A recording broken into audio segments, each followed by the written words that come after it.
রাধে রাধে, হরে কৃষ্ণ বন্ধুরা, welcome back to my channel. চলে গিয়েছিলাম শিলা মিলন মেলা উপলক্ষে, কিন্তু এই অষ্টম পটটা হয়, তোমাদেরকে আগেই বলেছিলাম। সন্ধ্যেবেলাও কিন্তু খাওয়ানো হয় আর দিনের বেলাও কিন্তু খাওয়ানো হয়। রাত্রেবেলা দেখো ভিড়টা কিন্তু ভালোই হয়েছিল, আর ওদিকে কিন্তু রান্না হচ্ছিল। এমনি তো অন্ধকারে হয়তো আমার ক্যামেরাটা অতটাও পরিষ্কার বোঝা যাচ্ছে না, তোমরা কিন্তু একটু বুঝে নিও। আর এইখানেই কিন্তু ঠাকুরের বেদি করা হয়েছিল।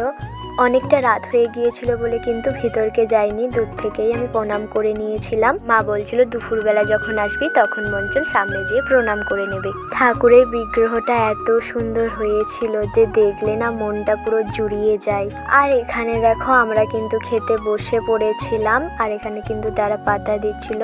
আর খাবার দাবার কিন্তু প্রচুরই গরম ছিল, দেখতেই পাচ্ছ কেমন ধোঁয়া উঠছিল। খাবার কিন্তু অসাধারণ ছিল, ভগবানের প্রসাদ তো যেন অমৃতের সমান। আর রাত্রেবেলা কিন্তু খুবই সুন্দর তরকারিটা হয়েছিল। এখানে ছিল ভাত, ডাল, আর ওটা ছিল বাঁধাকপির চচ্চড়ি, আর এটা কিন্তু সব রকম দিয়ে পাঁপড় দিয়ে একটা করেছিল, যেটা অসাধারণ ছিল খেতে। তো আজকের ভিডিওটা এখানে শেষ করছি, টাটা।